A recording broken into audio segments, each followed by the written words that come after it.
یہ اب قیامت والے دن کیا یزید معاویہ رضی اللہ عنہ کے بارے میں کیا ہمارے سے پوچھا جائے گا؟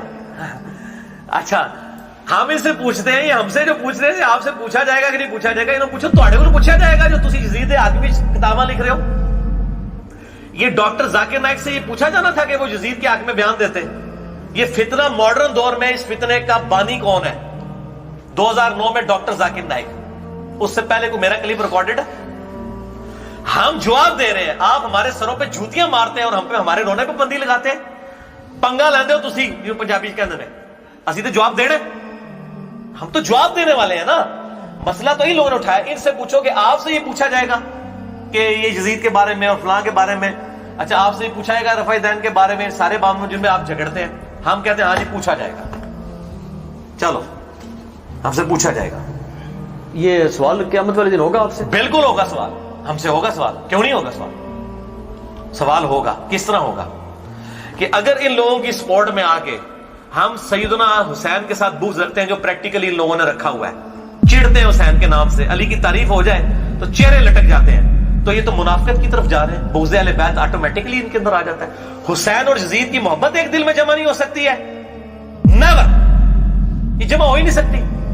تو بغض اہل بیت اگر کسی کے دل میں آ گیا تو دوزخ میں گیا نا۔ آپ نے روایت سن لی نا مستدرک الحاکم کی، 2 روایتیں میں نے بیان کی ہیں مستدرک الحاکم سے، یہ 12 حدیث میں ڈالی ہے، 4717۔ اللہ کی قسم ہم اہل بیت سے جو بغض رکھے گا اللہ اسے ضرور دوزخ میں داخل کرے گا۔ اور دوسری روایت بڑی خطرناک ہے، 4712، شیخ البانی نے بھی نقل کی ہے سلسلہ حدیث صحیحہ میں 2488، کہ اگر کوئی شخص حجر اسود اور مقام ابراہیم کے درمیان نمازیں پڑھتا رہے اور روزانہ روزہ رکھے تب بھی وہ دوزخ۔ بھائی میری نمازاں سٹیک تے لگ جانی ہیں، اہل بیت دے بغض دینا، تسی کہنا پوچھا نہیں جائے گا؟ بالکل پوچھا جائے گا، کیوں نہیں پوچھا جائے گا؟ بالکل پوچھا جائے گا۔ اور یہ جو تعویلات کرتے ہیں نا، آپ خود دیکھیں، ہاں ہمیں پوچھا جائے گا کہ آپ نے حق کا ساتھ کیوں نہیں دیا؟ میرے حسین کے خلاف لوگ کھڑے ہو رہے تھے، تم نے حسین کا دفاع کیوں نہیں کیا؟ تم نے حق کا ساتھ کیوں نہیں دیا؟ المستدرک الحاکم میں حدیث ہے صحیح سند کے ساتھ کہ سید الشہداء حمزہ ابن عبد المطلب ہے، یا پھر سید الشہداء وہ ہے جو جابر حکمران کے سامنے کلمہ حق بلند کرے۔ اسی کے تحت ہم حضرت حسین کو سید الشہداء کہتے ہیں۔ اے بھی کہتے ہیں سید الشہداء کی تو کٹ لیا، حضرت حسین سید الشہداء ہے۔ اس طریقے سے ہم بھی سید الشہداء ہو سکتے ہیں کہ ہم ان ناسمیوں کے مقابلے پہ حضرت علی اور حسین کی شان کو بلند کر رہے ہیں، ٹھیک ہے نا جی؟ جو لوگ ان کی گرانے کی کوشش کر رہے تھے تو ہم ان کے مقابلے پہ کھڑے ہوئے ہیں۔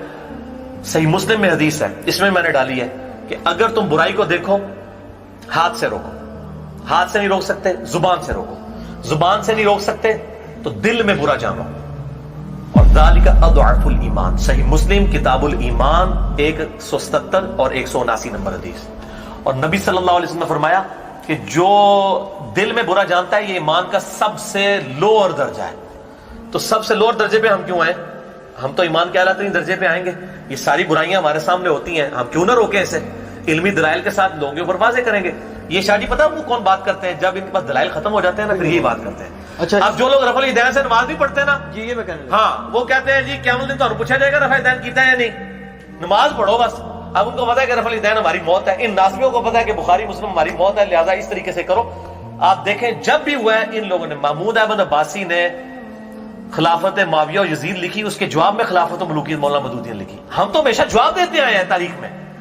عبد المغیث یزیدی نے ابن جوزی کے دور میں یزید کے حق میں کتاب لکھی تو ابن جوزی نے جواب دیا۔ یہ منوس جب اٹھتے ہیں اسی وقت یہ بات کی جاتی ہے نا، ہم تو جواب دے رہے ہیں۔ ذاکر نائک کے خلاف کیوں نہیں بولتے ہیں؟ اس کو کیوں نہیں سمجھاتے ہیں کہ تجھ سے پوچھا جائے گا؟ اس سے تو نہیں کوئی پوچھ رہا، ہم سے کوئی پوچھتے ہیں آ کے، ہم تو جواب دے رہے ہیں۔ اور ہم نے بڑے احترام میں ان کے لیے دعائے خیر کی ہے کہ ان کی دعوت اچھی ہے، لیکن اس معاملے میں وہ رجوع کریں۔ تو یہ خود ساری کتابیں کرتے ہیں۔ یہ منہاج السنہ جو ابن تیمیہ نے لکھی ہے، یہ اللہ نے پوچھنا تھا تو نے یہ کتاب لکھنی ہے کہ نہیں، چھوڑ دے۔ ہر بندہ یہ خود تقریریں سارے ریکارڈ کریں، ہمیں کیسے پوچھا؟ بالکل پوچھا جائے گا۔ اللہ یہ پوچھے گا کہ برائی کو ہاتھ سے روکا کہ نہیں، اور زبان سے روکا کہ نہیں، اور دل میں تو کہا ذالک اضعف الایمان۔ ہم تو بھائی اعلیٰ ترین ایمان کے درجے پہ۔ بات کی تو میں ایک بات